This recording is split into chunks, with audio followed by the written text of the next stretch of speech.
It's funny how throughout the years of drinking, I really did think that like all of my ideas were good. And if people thought that they weren't good ideas, they just weren't really seeing it the way that I saw it.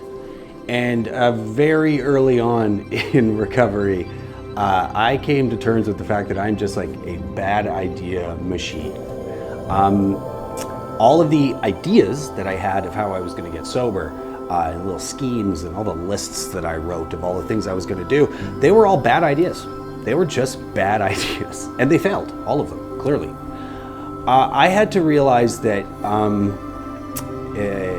the ideas that I had been coming up with, they were just not going to get me out of it.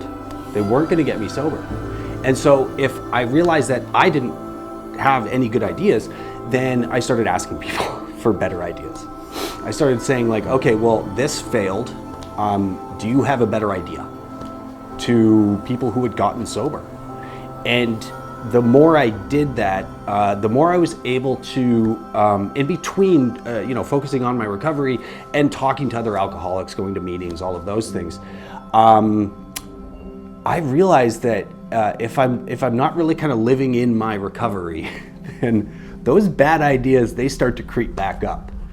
And I now, years later, I can really sense it, because even though I haven't had a drink in a really long time or done drugs or anything, those bad ideas, they're just like, they're aching to get out, And so me realizing that, yeah, I am very capable of bad ideas and I am just pumping them out if I'm allowed to. If I let that kind of stream open up, then it's all just bad ideas. It really is.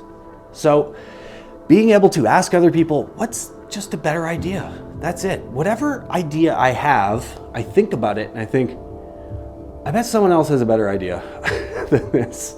And this doesn't apply to my entire life, of course, creatively in my work and stuff. This is really just about my recovery, about how I'm setting up my life. Because, I'm an alcoholic. In my alcoholism, it doesn't just disappear. It never will, It's who I am. It's built into the system. I'm hard-coded. And so if I let it, it will just start spewing bad ideas at me. And I need to always stop and think, okay, that's a bad idea. What's a better idea? What's the right one? That one's wrong. So if you're early on, it's really just important to realize that all the ideas that you've had about how to get sober, they might be bad ideas. And look for a better one. And there are a lot of people who have better ideas, who are more than willing to tell you their ideas.